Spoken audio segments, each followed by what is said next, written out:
शास्त्र, उपनिषद, भगवद गीता अथवा भगवत कथा इतना लोग सुनते हैं तो उनके ग्रंथ के जो श्रोता है उस श्रोता जैसा परिवर्तन हमारे जैसे श्रोता में क्यों नहीं आता, ये प्रश्न था। अच्छा, और सही था एकदम बिल्कुल। तो वहाँ ये जवाब निकलता है कि उस श्रोता की भूमिका जब हमारी नहीं बनती तब तक वक्ता का ज्ञान उस श्रोता में परिवर्तित नहीं करता। भाई परीक्षित जैसा ज्ञान हो, परीक्षित जैसा वैराग्य हो, परीक्षित जैसी उनकी असंगता हो और पूरा भरोसा सुखदेव जी के ज्ञान में हो। अब उनको पता तो चल गया कि 7वें दिन शरीर छूट रहा है, तो उन्होंने तुरंत जन्मेजय को अधिकार दे दिया। आजकल लोगों को सब कुछ पता होते हुए भी अपना अधिकार नहीं छोड़ रहे हैं। तो अधिकार छोड़े बगैर शास्त्र का अधिकार प्राप्त नहीं होता। बराबर। हमें संसार का अधिकार छोड़ना नहीं है और गुरु सदगुरु के ज्ञान के उपदेश की फर्ज निभाना है। तो दोनों तब संभव होता है जब परीक्षित की तरह हमारी पूर्ण शरणागति हो शास्त्र और सदगुरु के वचनों में। माने शास्त्र प्रमाण हमारे जीवन का सबसे बड़ा साधन है। वो नहीं जीना है तो शास्त्रीय मत बनो। किसने कहा कि आप शास्त्रीय बनो?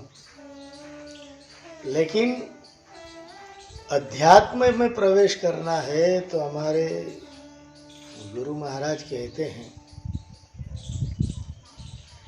कि जन्म से आप अज्ञान लेकर आए हो और मृत्यु तक अज्ञान लेकर जा रहे हो, तो आपकी गति क्या हुई? अज्ञान क्या है? मैं करता हूँ, मैं कर्म कर रहा हूँ, मैं फल भोग रहा हूँ, मैं राग द्वेष ग्रस्त हूँ, मैं सुखी दुखी हूँ। ये द्वंद्व से भरा हुआ ही मन रहता है। अब द्वंद्व से भरा हुआ ही मन रहे तो जन्म लेकर भी आए और मृत्यु भी लेकर गए, तो प्रगति तो कुछ नहीं हुई। जो प्रगति हुई सिर्फ भौतिक हुई, जो आपकी सदगति के लिए वो मान्य नहीं थी। और परीक्षित ने श्रीमद् भागवत सुना तो शब्द की अनुभूति भी हुई, गति भी हुई और उनकी सदगति भी हुई। और सिर्फ कहने के लिए नहीं, उनकी अनुभूति के लिए हुआ। वहाँ जब सुखदेव जी ने अंतिम चरण में 12वें स्कंध में पूछा कि हे परीक्षित, अभी भी तुम्हारे मन में कोई देह बुद्धि हो, तुम्हारा कोई देहाभिमान हो, कोई कर्तृत्व भोक्तृत्व हो और अभी भी तुमको तक्षक का भय हो, तो मैं तुमको अभयता दे सकता हूँ। लेकिन भयावह होते हुए इस देह से पलायन मत होना। ये सुखदेव जी का अंतिम उपदेश था 12वें स्कंद में। अब परीक्षित ने क्या जवाब दिया कि महाराज, आपके ज्ञान अमृत से मेरा देहाभिमान नष्ट हो चुका है। जैसे अर्जुन ने कहा, नष्टो मोह स्मृतिर्लब्धा त्वत् प्रसादात् मयाच्युत स्थितोस्मि गत संदेह करिष्ये वचनम तव। ऐसा यहाँ परीक्षित ने कहा कि मेरी देह बुद्धि कल्पना में भी नहीं है और तक्षक देह को छू सकता है, भस्म भी कर सकता है, मुझे कोई काल में वो छू नहीं सकता। ये असंगता थी परीक्षित की। और उसने कहा कि मैं देह से दृष्टा असंग और अपने सच्चिदानंद ब्रह्म में ससंग हो चुका हूँ। इसलिए हे सुखदेव जी महाराज, आपका उपदेश मेरे जीवन में चरितार्थ हो चुका है। लेकिन हाँ, शमीक ऋषि का शाप है और आप जब तक यहाँ बैठेंगे तब तक वो तक्षक भी नहीं आ सकता। अब तक्षक अपना काम नहीं करेगा तो ऋषियों का शाप अधूरा रहेगा। इसलिए ऋषि का शाप अधूरा ना रहे, इसलिए मैं आपकी विदाई चाहता हूँ। देखो ऋषियों का बल कितना होगा कि काल भी उसको छू नहीं सकता। सुखदेव जी ने परीक्षित की ये अनुभूति सुनकर वहां से आसन चिटका करके लेकर चल पड़े। ये अनुभूति परीक्षित की अंतिम चरण में है। यहाँ से प्रश्न शुरू होता है कि हम भागवत सुनते हैं, भगवत गीता सुनते हैं, उपनिषद भी सुनते हैं, अनेक रामचरितमानस भी सुनते हैं,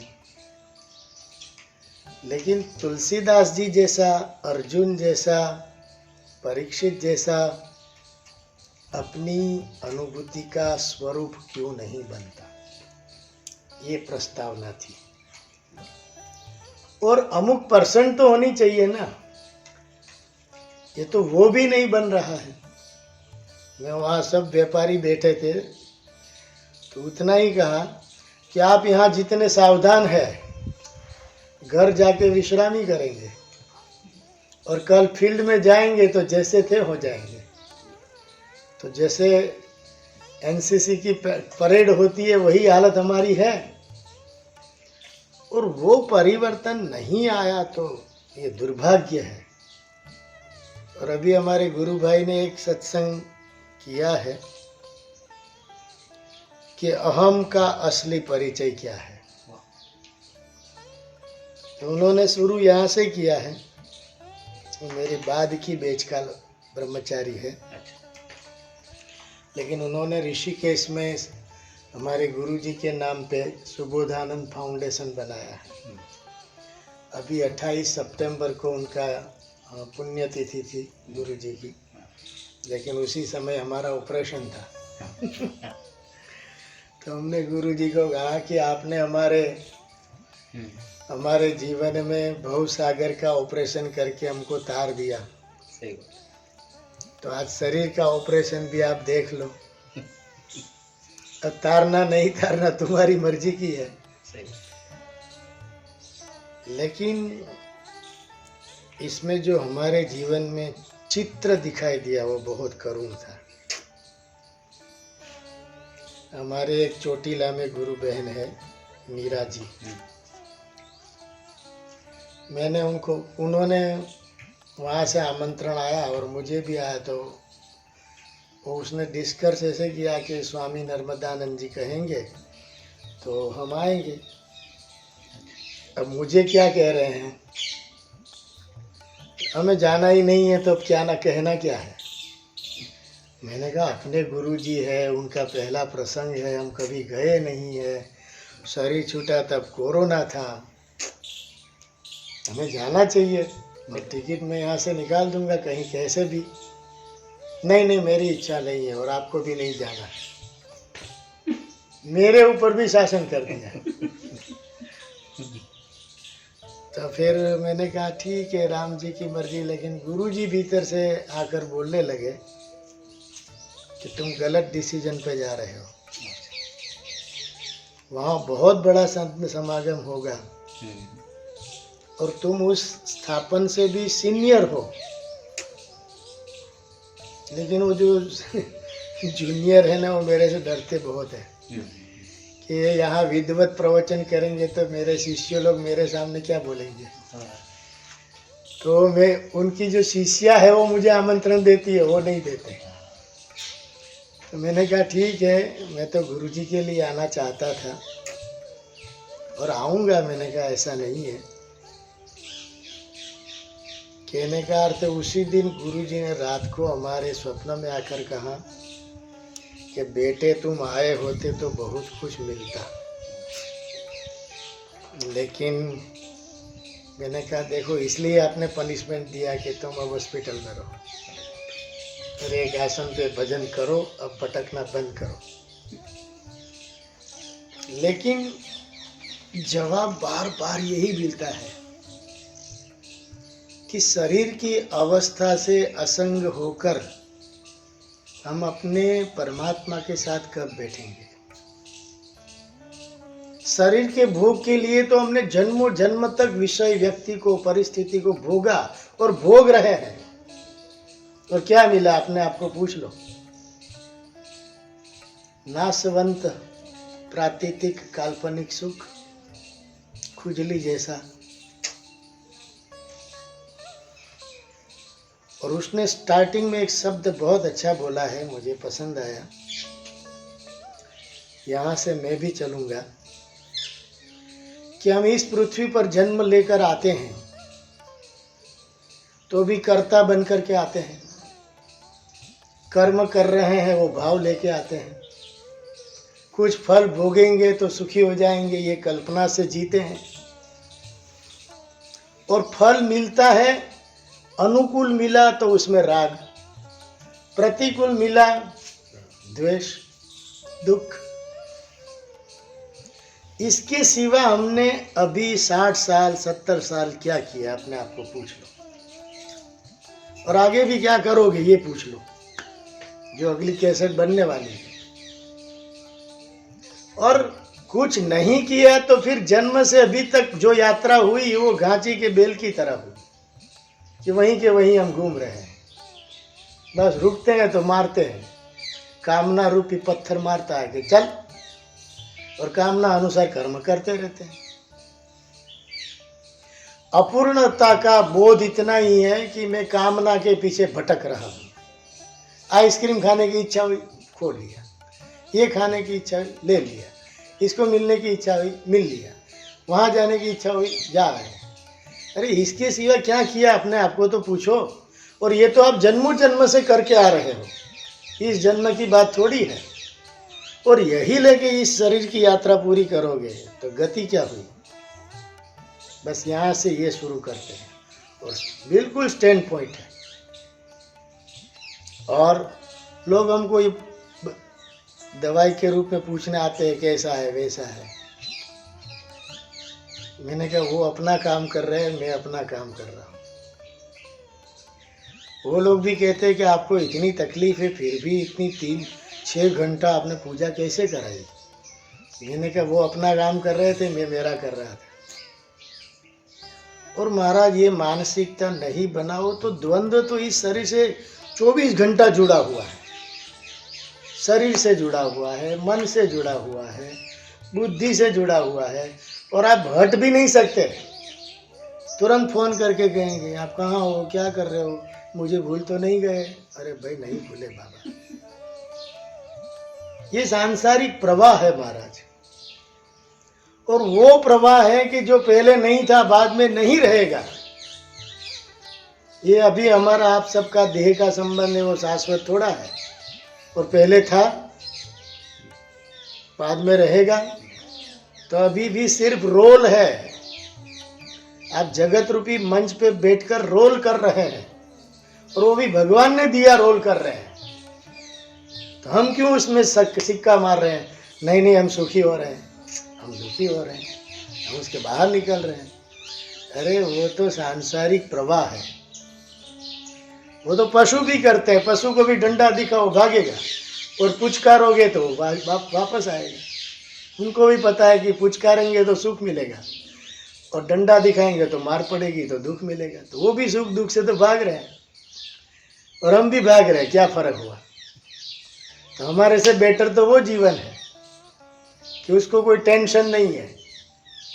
मैं तो कभी ये भी सोचता हूँ कि हम डंडा दिखाते हो भागते हैं, उसको पता नहीं है कि मैं कहाँ भाग रहा हूँ, फिर भी भाग रहे हैं। जीवन का समाधान कामना की गुलामी नहीं है, ये स्वामी शरणानंद जी महाराज का सत्य है। और ओशो ने यहीं से गलती की। वो कह रहे कामना भोग लो फिर ध्यान करो, तो आपकी कामना निवृत्त हो जाएगी तो ध्यान में डिस्टर्ब नहीं होगा। अरे डोबा शंकर, कामना भोगेंगे तो उल्टी प्रज्वलित होगी। चलो अभी आपको आइसक्रीम खाने की इच्छा हुई, सेगवा गए, तो सिर्फ सेगवा से थोड़ा आओगे। नहीं स्वामी जी, ये सब्जी भी ले जाता हूँ, ये छाछ भी ले जाता हूँ, वो बिस्किट नमकीन भी ले जाता हूँ, वो भी ले जाता हूँ। उसमें 50 इच्छा आप भोगेंगे, एक थोड़ी भोग के आएंगे। और वो इच्छा लेकर आए उसमें भी तकलीफ नहीं है। उस विषय में सुख मिला तो राग होगा ही। उस विषय के बगैर आप जी नहीं सकते। और राग होगा वहां द्वेष होगा, क्योंकि राग परमानेंट नहीं है। नई साइकिल लिया, नई गाड़ी लिया तो राग कितना था, बार बार हम देखते थे, पूछते थे, पता नहीं क्या क्या करते थे। और जब एक बार धोखा लग गया, अरे द्वेष हो गया, अब इसको निकालो, लो। अरे कल तो उनको देखकर तुम हंस रहे थे। महाराज, जीवन का समाधान कामना की कम से कम गुलामी नहीं होनी चाहिए। कामना होना तो स्वाभाविक है, क्योंकि जन्मों जन्म के सब में संस्कार है, चित्र है, विकार है, मांग है, ये चाहिए, ये चाहिए। मैं तो आपको इतना ही सिक्का मार के देता हूँ कि जो भीतर से बोलते हैं कि ये चाहिए, उसके पीछे ये तो पूछो कि भगवान की अनुमति है, तब चाहिए बोलो, तो भी भक्ति बन जाएगी। अब दीदी कभी कभी बाहर जाती है तो स्वामी जी के लिए ये कुर्सी अच्छी है, स्वामी जी के लिए ये अच्छा है। अरे मैंने कहा भैया, जहाँ स्वामी जी बैठे वही अच्छा है।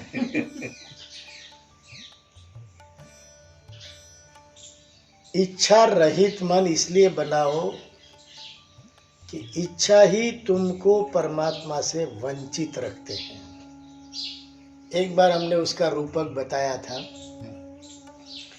कि निर्मल सरोवर हो, पूर्णिमा का चंद्रमा प्रकाशित होता हो, आप उस तट पे खड़े हैं तो आपको चंद्रमा का इतना हृदय स्पर्शी दर्शन होगा कि आपको आह्लादक आनंद होगा।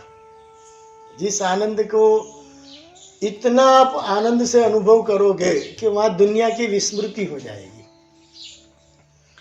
और जैसे ही उसमें कामना रूपी कंकर फेंका कि अब ये चाहिए, तो जल मलिन भी हुआ, चंचल भी हुआ, और पूर्णिमा के चंद्रमा से आप वंचित भी हुए। ये तीनों गड़बड़ एक कंकर से शुरू हो गई। मेडिटेशन में भी यदि बहिर्मुख कामना का स्पर्श भी हो जाता है तो ध्येयाकार वृत्ति का बाध हो जाता है। आपको स्थूल दृष्टांत देता हूं, अच्छा तो नहीं है। एक प्रेमी एक प्रेमिका में जितनी एकाग्रता से खो जाते हैं तो उसको एक तन्मयता का आनंद आता है, जिसको नारद भक्ति सूत्र में तन्मया भक्ति भी कहा है। तत्मय, उसके मय हो जाना। लेकिन नारद जी ने कहा कि भगवान के सिवा किसी के साथ तुम तन्मय होंगे तो राग द्वेष रूपी द्वंद्व में तुम संसरण की ओर ही बहेगा। इसलिए भगवान के सिवा किसी से तन्मय होने की जरूरत नहीं है। लेकिन वो तन्मयता में जैसे कोई व्यक्ति ने आके कहा कि अरे यार क्या कर रहे हो, दोनों की मानसिकता कितनी डावाडोल है जाएगी। बस ये कामना रूपी कंकर 24 घंटे अपने विशुद्ध अंतःकरण में, हमारे स्वामी दयानंद जी महाराज बोलते थे, संगीत में एक न्यूट्रल टोन होता है जो सभी इधर उधर बजता रहता है, लेकिन एक कॉमन बजता है। हमारे भीतर एक टोन बज रहा है, I want some I want. बस ये है ना जो अंतरंग आत्म की आनंद की अनुभूति से हमको वंचित रखता है। और ये भीतरीय स्थिति सुधारे बगैर सत्संग का, सद्गुरु के उपदेश का हृदय स्पर्शी आनंद नहीं होता। सबको एक ही मिठाई अच्छी क्यों नहीं लगती? क्योंकि एक मन टेंशन से ग्रहण कर रहा है, एक मन बिजनेस की चिंता में चिंतन कर रहा है, एक मन अपने परिवार का चिंतन करके मिठाई खा रहा है। तो तीनों को मिठाई खाने का आनंद अलग अलग है। मिठाई एक ही है, स्वाद भी एक ही है, लेकिन अनुभूति सबकी अलग है।